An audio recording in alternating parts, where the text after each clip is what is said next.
Good afternoon, everyone. We are very happy to be here with you today, and I can promise you, um, we have brought you the best of the best. This is going to be an amazing panel. Stick with it, record it, memorize it. It's going to be a great fun. So, well, we are in the midst of what we say, in the midst of Corona. We have 30 million people already tested. Sadly, close to 1 million people are dead.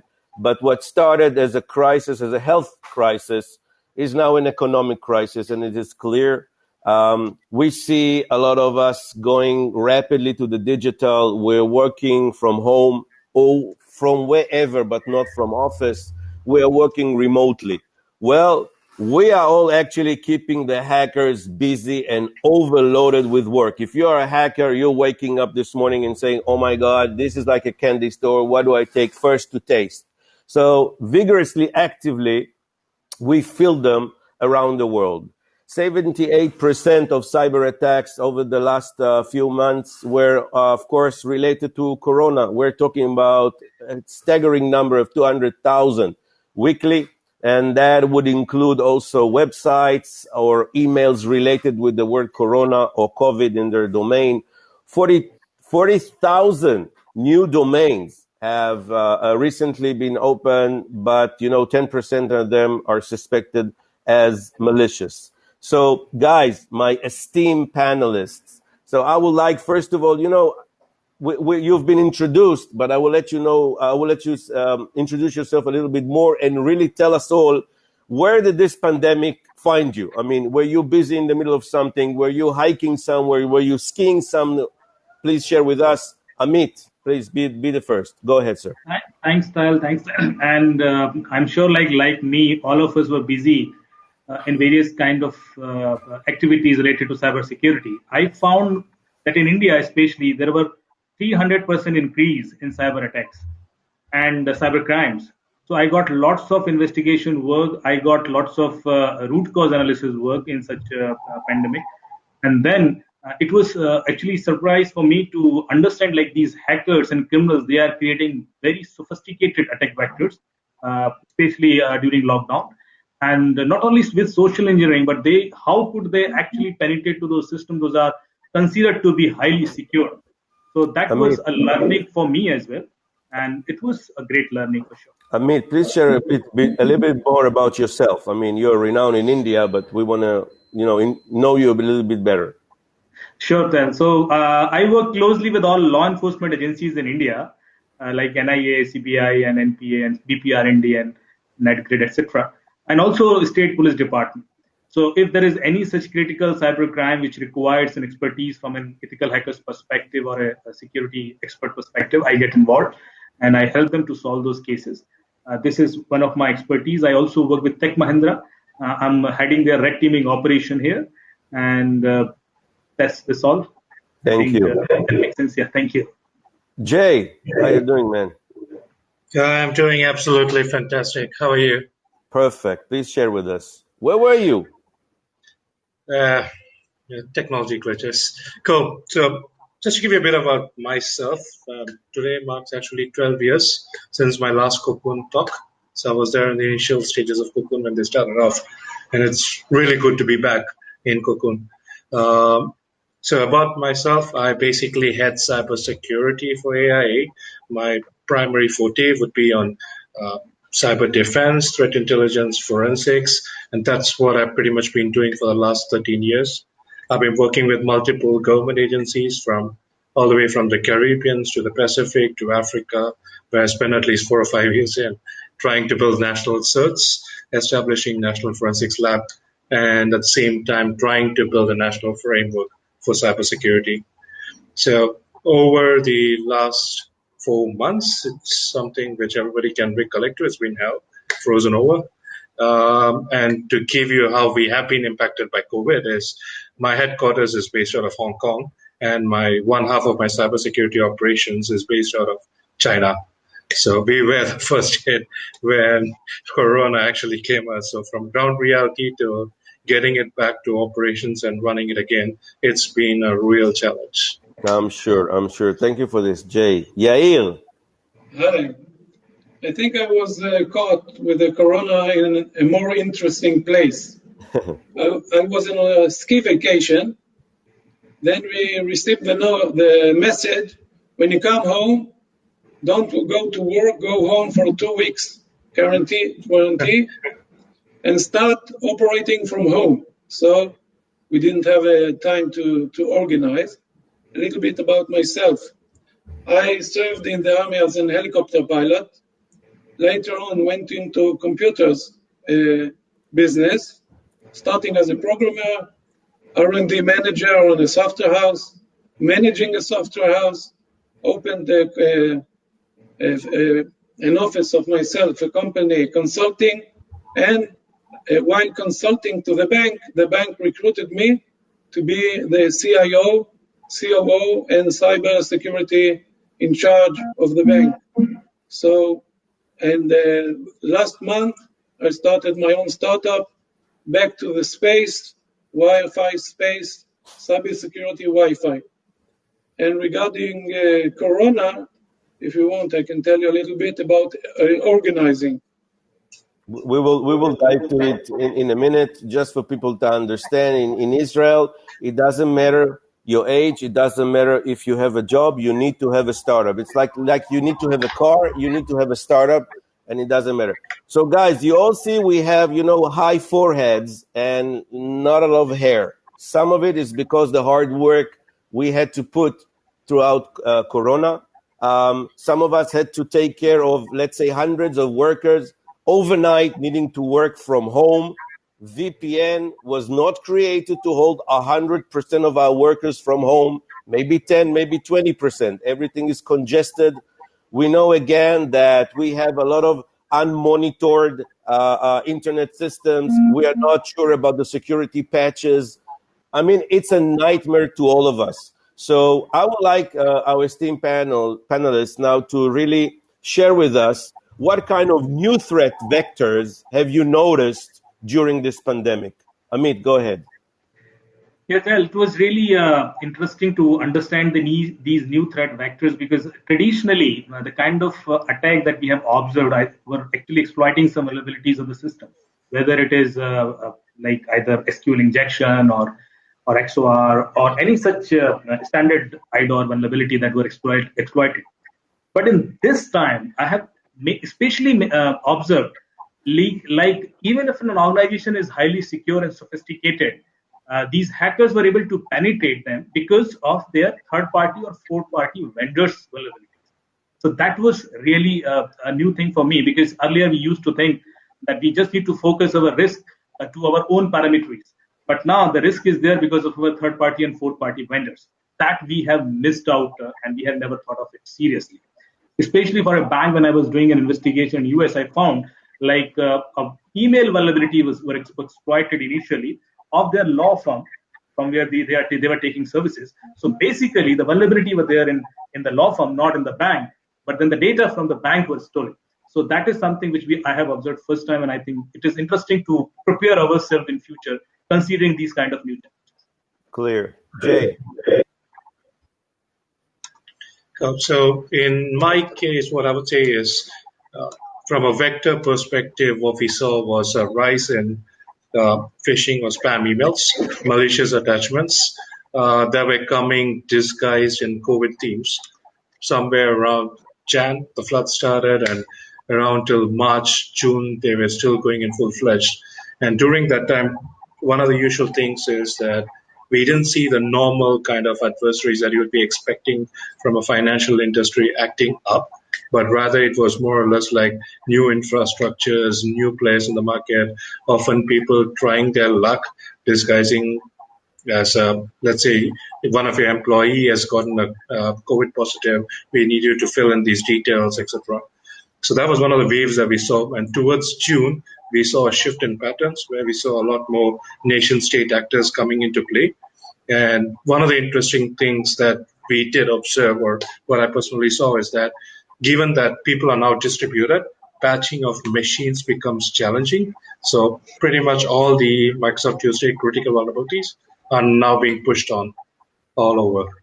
Clear. Of course, we would like you guys later to share some tips, what did you really do, if it's okay to share? Yair, you mentioned business continuity and CIO of a bank. How is life during Corona for a bank? It's challenging, let's say. The basic culture of a bank is everything inside, nothing outside, everything on premise, nothing on the cloud. And suddenly you have to move from working inside your territory outside from home. It seems, if I talk to someone a month before, everyone will tell you you're crazy, it's impossible. But amazingly, people can adjust. And in 2 weeks, we moved from working on premise, working from home. We had a small group that was working at the beginning, technicians and vice president, etc. Suddenly, we have to buy hundreds of laptops, arrange everything, and spread them around Israel. And everyone was doing that, all the banks, all the companies, all the firms, everyone needed the laptop, so there were no laptops left, and we needed to continue working. So we moved into private computers that were working on the same computer on Zoom for school or for playing. The kids were home. Everything was a mess. We have to arrange very quickly, to take care of these home computers. At the beginning, we were spreading VPNs and direct lines, but it wasn't enough because everyone was using that. So we have to move into Wi-Fi and to spread into more security, preventive measurement. And then we didn't have enough of that. So we have to buy from few vendors and to have more specialities. So, it was like a war. Exactly. Well, let me tell you, the war is ongoing. Yeah. And sadly, it ain't changing. It will continue, and it will be fierce. So what you're saying is that if I'm a customer of the bank and I'm used to come to the bank and sign documents and all this, all of a sudden I can come, but you need my signature. So you go digital. So how do you prepare for all of this? I mean, it sounds like a huge infrastructure that needs to be in place overnight. Yeah, in the banking business, everything is very slowly. So you are starting new ideas and checking them, validating them on your own pace. Everything should be more secure. So everything that was on the labs, everything was very rapid. So we did have something initiatives, but it wasn't on air. So everything was very rapidly growing, and we did everything. As a matter of fact, you can see it's possible. It's possible. By the way, I just want to say, Jay, I will ask you in a second because your company is one of the biggest in the world for life insurance, and you have tons of documents to sign. Yeah. But just to say that to the startups I work with, and probably there are a lot of startups in the audience. Well, we knew that if I were to reach out to Yair as a CIO of the bank and tell him, listen, I have this new technology. I want you to try it. Do a POC. He will say, wait. Slowly, I'm a bank. But what we found that during Corona, all of a sudden, the CIO is very receptive to the problem that he has, and he's willing to take any startup on board and overnight get decisions to implement you. So what I'm saying, sometimes this Corona also offers a lot of opportunity. And it also showed everyone from both sides that when something is needed, there are no hurdles, there are no problems. You just engage if it's not 100% baked. Jay, can you please relate to the same problems that the bank had to endure with the documentation and signature and all that? True. So within within our company itself, it's fine because we actually did move into digital signatures quite early on. But in terms of working with the customers and clientels, like what Yair just said, it is a challenge for us as well. Because when it comes to these kind of things, at the end of the day, you need to get that written signature, no matter how much digital you are trying to evolve into. So that are still there. Yeah, let me a bit sharpen my question. So if you see, let's say, a problem to deal with the digital signing, when you try to overcome it, do you create a solution that fits all, or do you need to have several solutions to deal with the threats? So it would be different because about how we are structured, we operate out of 19 different countries. So 19 of them would have different regulatory requirements based on which we can't have a single cut solution for all. Now, most of the ones which can be commonly grouped in together, they would eventually move into one solution, and the others would be different ones. So it's not a one-size-fits-all solution that we can go ahead with. Clear. Amit, they need, I mean, you as an expert, these guys have to deal also a lot with privacy. That's a huge issue. GDPR is all over everyone now. What do you see? How do organizations that you work with deal with it? So privacy has always been the reason of providing the security, because we want to keep our data private and secure. And especially with these new kind of ransomware attacks, those are actually not only encrypting the data locally, but they are also stealing this data out and making it public eventually to the dark web. I think privacy has become a big concern. If I can give you an example of this recent Cognizant attack, where they lost almost $100 million because of a ransomware called Maze. Their biggest concern was not that the data is encrypted, but the data was leaked outside, and the guy was threatening them, like, if you don't pay me this ransom, we'll make it public. And this data is actually very sensitive, not only from banking perspective, because they have customers all around the world, and they are offering security to other customers. So a company which is offering security services to other customers, if they get hacked, it becomes a much more bigger problem for them. So I think from data privacy perspective worldwide, if I can focus on Indian perspective, India right now is still struggling to have a full-fledged data privacy law. And we don't have that law, though there are standards all around the world, GDPR and then US data privacy acts and bills. But in India, we are yet to have that. And that's why most of these companies are little taking the leverage of it and are relaxed. And that even the data is out because of any reason, they are not penalized. But we are expecting this bill to come to soon to the parliament, and probably then we'll be having that sort of regulations and the law and order boundaries for those companies. But if I'll take this example, because I started with this Cognizant attack, why this attack was successful and how could it happen? I'll just tell you a storyline. Like last year in July, this Maze ransomware was made public on 27th July around. And there were sequence of informations released, warnings, advisories by different companies, including Virus Total and then FBI and then many other organizations all around the world. And there were sequence of attacks. Like on 8th of June, the Maze ransomware attacked a threat intelligence organization. Then they attacked entry agencies. Then they attacked a municipality corporation in US. Then FBI warned something on 2nd of Jan. And then they attacked MD Labs. What I'm trying to say, like, despite of having so many warnings and attacks, all these organizations are not considering this as an input to configure their firewall and systems with that input.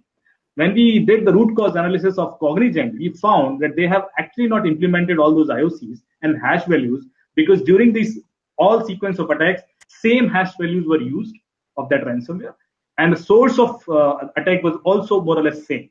So if they could have considered that as an input timely, I think they could have protected. So these kind of ignorance is actually becoming a big concern for large organizations, where it was not a 0-day sort of a thing. It has been there. We had enough information to protect us against that. Okay. Thank you, Amit. Yes, Yair, before you answer what you want, I just want to add something to your answer. The bank, seeing the problem you're facing with the corona, did they really allocate more resources? Was more money invested into getting yourself, better secured against those threats coming now? Of course, now budgets are moving into cybersecurity. We have new vectors of attacks right now. If before everything was, you took care of your employees working on premise, it was more easy. Now it's a zero trust environment because you don't know if your employee is logging into your systems. He can log in from home or from a cafe or from the way, and you don't. And right now, the weak spot is something we call a man in the middle, because someone can come in the middle between the employee or the client and the systems, while in the middle, nobody feels it because the system thinks it's the client or the employee, and the employee thinks he's on the bank. And in the middle, the hacker takes everything. He can put materials on your computer, ransomware, and then suddenly all of the employees can't work, like it happened in Tower Semiconductors. A supplier was logging into the systems, put in unknowingly a ransomware. Tower Semiconductors were shut down for a few days, every day not working, millions and millions. Eventually they paid. They paid few $100,000 for their ransomware. And now we have two threats. One, not to work, and one, data leaking. The hacker, they say, look, we publish inside information. If you want us to stop, pay us, and then we will release the ransomware. And something else they are trying to do to damage the backups. First, they damage the backups. Few days, weeks later, when they put on the ransomware, you don't have backups. So you don't have any choice unless to pay. And if we are dealing Corona, I believe it will continue. Like living with Corona, living with cyber, and understanding sometimes you have to pay in order to continue, to pay for your faults, to pay for your mistake, and continue. Thank you. Well, I know from personal knowledge that your startup, Iris Shield, deals with men in the middle, and I'm happy to say that I know the solution to be very good. Jay, so we all agree that hackers are brilliant people. I mean, they are smarter, like way above average, technologically and psychologically. But I know that when Corona, and it seems to be still here to stay, also creates a situation for our workers when all of a sudden job security is very hard to find. There's a lot of uncertainty. And sometimes workers also get this idea that they need to do something about it and maybe be a little bit harmful to the organization also. What do you know to tell us about it? Did you encounter any such incidents? So touch wood, we haven't. So insider threat definitely has gone up the risk scale in terms of a CIO's risk mapping. One of the primary reasons being people have a false sense of job security. Some they feel that they might be losing their job tomorrow. B is this is a time when people can take the actual home desktops or laptops back to their own personal homes rather than working it out of the office. And C is this is also the time where people are finding new venues where they can actually start trading or sharing information. A classic example, which I've seen in this region, would be where people started selling insider trading details out just for that extra cash of money to survive this time. Because different people are treating the pandemic in different ways. Some of them have slashed salaries. Some of them have given a forceful work without pay. Some of them have been asked to stay back home, come back after a month, etc. So those are the scenarios where we have often tend to see these kind of activities happening. I see. Guys, will you please press also the chatting, because we are getting some questions from our audience, which seems to be very involved. So please run through them. I think we have touched most of the questions, but if your eyes see something that you want to speak about, go ahead.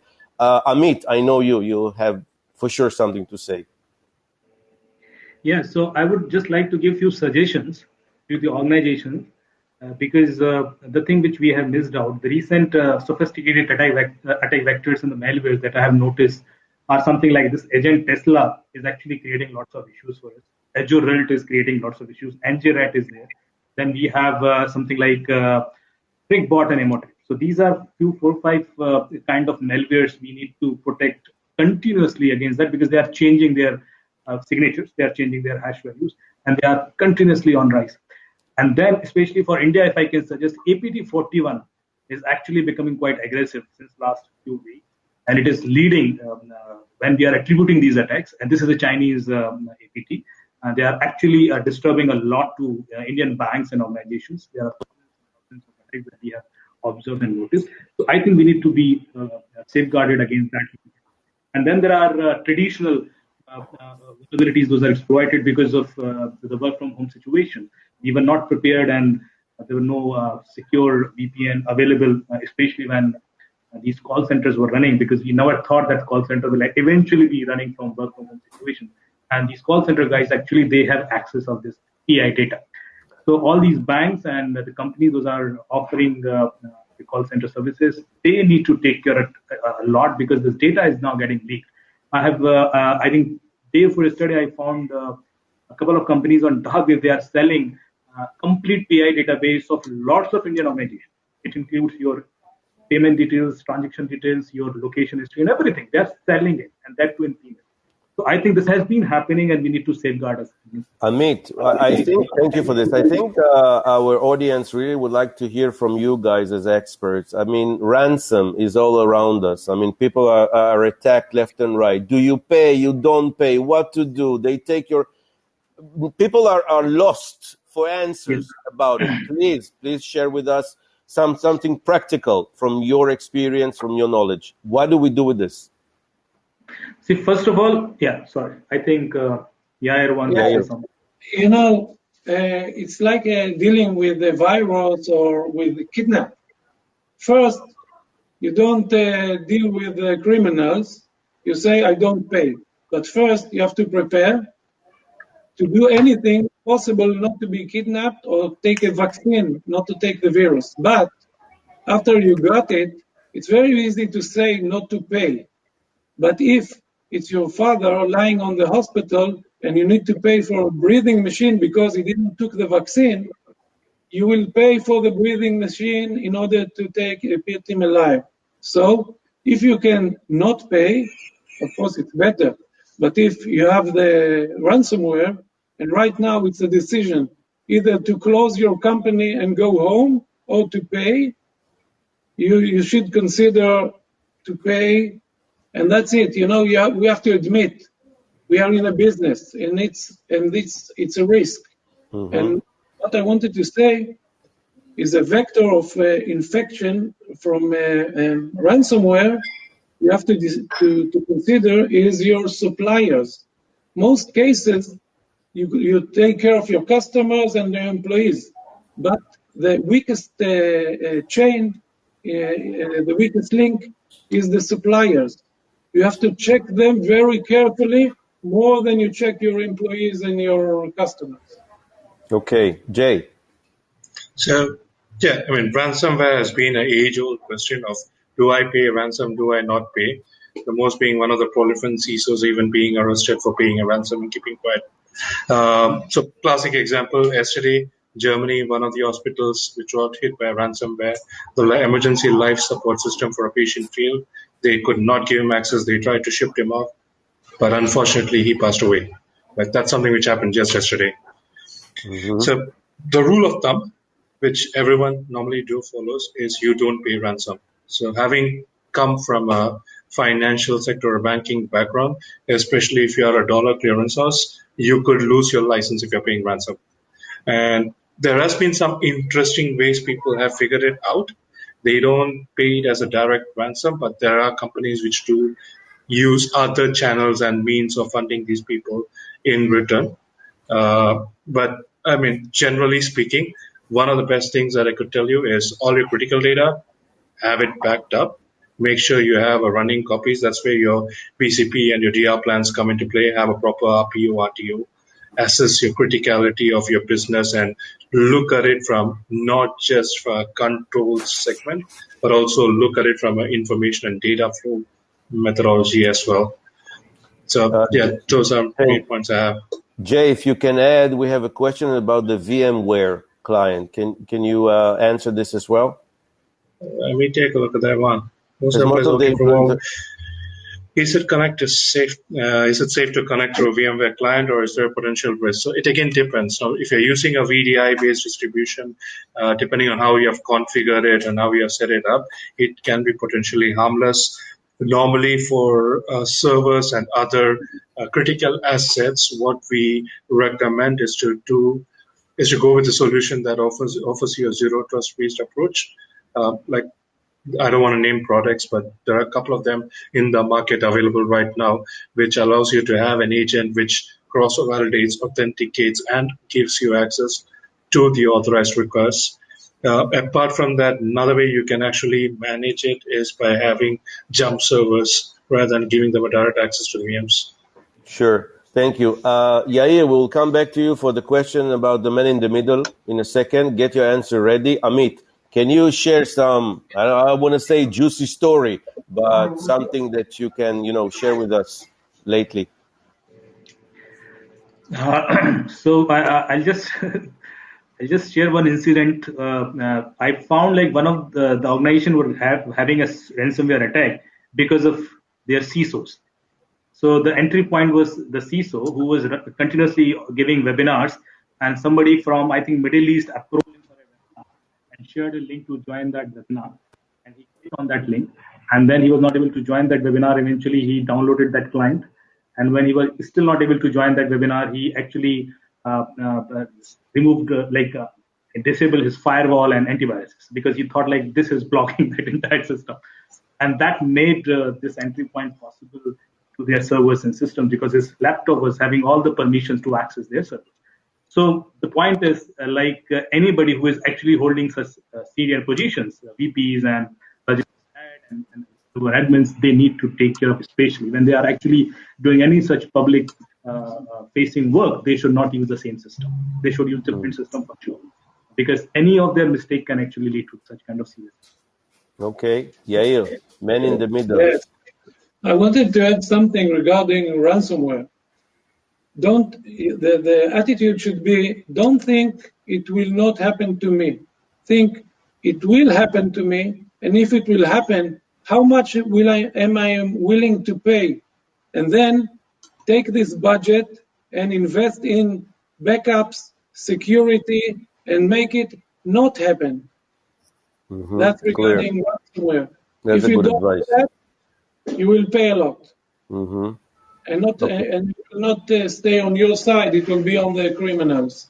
And regarding a man in the middle, I think it's the most problematic risk. But I think the solution is to be as the fourth guy. And you have the client, the server, the man in the middle. If you have a fourth one to see all the three, then you can know there is a man in the middle. That's the only way.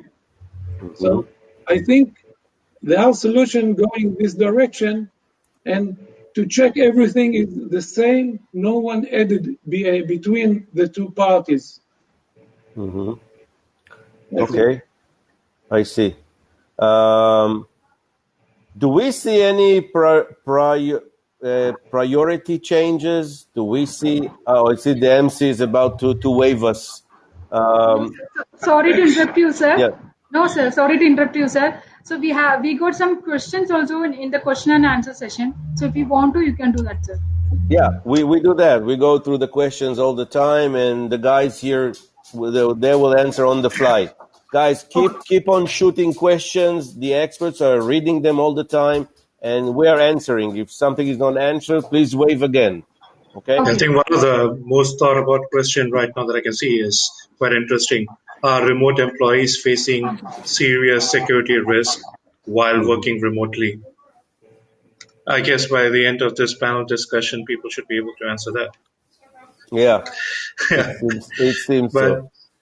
yeah, I think the answer would be is it depends. It pretty much depends on how you have set up your environment. How do people communicate? What do they have access to? And how are you regulating your data? So some of the people have even mentioned below that using a VPN is secure, not necessarily. So it's not just about cybersecurity that you would need to look at, or you would also need to look at it from a bandwidth perspective.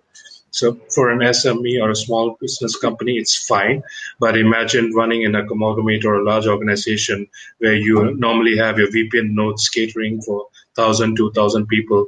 One fine morning, you have 50,000 staff working from home. It's going to be a high impact. So there are challenges, there are pros and cons. Can we be safe working from home? It pretty much depends on us. There's always the I or the human factor in any security incident. Sure. So, guys, we're getting close to the end. I want you to prepare some tips. You know, your 1 or 2 or 3 major tips about how should we work better. Although we answered most of it, okay, but still people are, still unclear, and it's case by case. It's very individual. But there's no question about it that businesses need to work and employees need jobs, and they will work remotely, and we will deal with the threats, and hackers will be there forever like Corona. This is the situation right now. But we still need to keep on going. Humanity will not die over because of hackers or because of Corona. We just need to endure. We need to come up with new creative ideas. I think some of the audience here might have to, pitch to you guys some of their ideas, maybe some of their technologies also. So a little bit of tips. How do you see things are, progressing from here on? Amit, if you would like to be the first to answer. Yeah, sure. So the very first tip that I would like to share with you all is like we need to increase the horizon of our information security policy.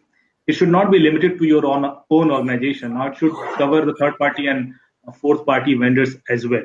And you need to rate your all vendors against that risk. And these could be your entry point. You need to check whether they have SSL, whether they have DMARC compliance, whether they have issues in domain hijacking or MITM or email spoofing or any kind of social engineering based attack that could be possible with that organization. You need to rate them as well. Normally we focus with our own organizations and we think like now we are secure enough. But as I have shared initially, like this is the biggest challenge that we have observed, especially with the large organizations, because they don't rate their own vendors, a third and fourth party vendors, and the data is accessed to them as well. This is very first thing that I would like to share. Second, whatever SOCs that we have, security operation controls, we need to take care of all these warnings and advisories seriously, even if it has happened only once. So most of the root cause analysis that I have done, I found like these issues were already reported, but then were not considered and not implemented in time so that the same can be replicated to other organizations as well. So this is second thing, that this is a continuous process. We can't just do it once in a while or once in a month. It has to be on a continuous basis because the attacks are becoming very sophisticated. The malwares are changing every day. And if we are not updating our SOC controls, we will be always in risk. Sure. Jay, your tip? I guess my biggest tip would be is to have awareness. Make sure everybody is educated, made aware of it. People go by what goes in WhatsApp, Facebook, or Twitter even. They don't even stop to think and validate the fact. They just believe it and move on. So I guess my number one tip would be to have awareness. Number two is be mindful of what you do. So if you're unsure something is not safe, always consult someone. If not, I would always say reject it. There's no harm in not doing something because you're not comfortable or you're not sure what that leads to. Third one is make sure to actually practice a personal hygiene in terms of what is being done in your environment. whether it's at your home or whether it's in your office. Having that cyber hygiene itself can actually reduce the risks that are associated with it, making sure your machine is up to date, having it backed up. I mean, people like me, we don't even shut down our computers, like we shut it down once a week maybe, but practicing that habit of having these patches updated and rebooting it, getting your system up and running, those are some of the good things that can actually reduce the risk substantially. Okay, thank you for this, Jay. Yair, go ahead. Your tips. I can give a tip I learned as a pilot in the Air Force Academy. The one that will shoot you down is the one you don't see. So don't think you see everything. Look around all the time, look for the weak spots, and don't think, okay, it's good. If you think it's good, you have to check again to see there's no vulnerability, because the one you don't see, it's the one to shoot you down. Clear. So, guys, I would like to thank you at this time. We're still getting questions. So I want to say to our audience, first of all, thank you for joining us. I hope you've learned from hands-on experience of this brilliant panel. I'm sure you would like to reach out. I'm telling you, we are all on LinkedIn. That would be the easiest way to go. If you want to share any more questions, if you want to maybe offer solutions, let me tell you right off, these solutions need to have some traction. Don't just fire at us ideas. I have an idea for this, for that. We cannot handle all this. I mean, these people are bombarded with technologies and startups left and right. If you have something, you need to have some, credibility. You need to show some customers. You have to show the beginning of something for us to go a step forward and maybe look at it. Still, there is a wish list of everyone, what we are looking for as different institutions. And of course, I think it's also will be shared once you reach out. So we are all on LinkedIn, and please use it. I would like to thank at this time for all three of you, all of our three great panelists for joining us from different places in the world right now. For the Israelis one, I mean, happy New Year. Today is our new Jewish New Year. So congrats, Happy New Year. Thank you for this. I want to thank Cocoon. Jay, you've been with Cocoon from beginning of time. You were always here, and it's great to see you again. Amit, you and I know Cocoon through you, and actually participated in the 2018 together with you. And with the great Joby, who is also around us here somewhere, I hope. And to everyone on Cocoon, to say thank you, Kerala Police, for organizing and for having us. It's a great honor to be here. So farewell to everyone. Be protected. Thanks, everyone. Don't hesitate. Accelerate. Say your goodbyes, guys. Shana Tova. Thank you. Thank you. Thank you very much. Thank you. Bye, everyone. Bye.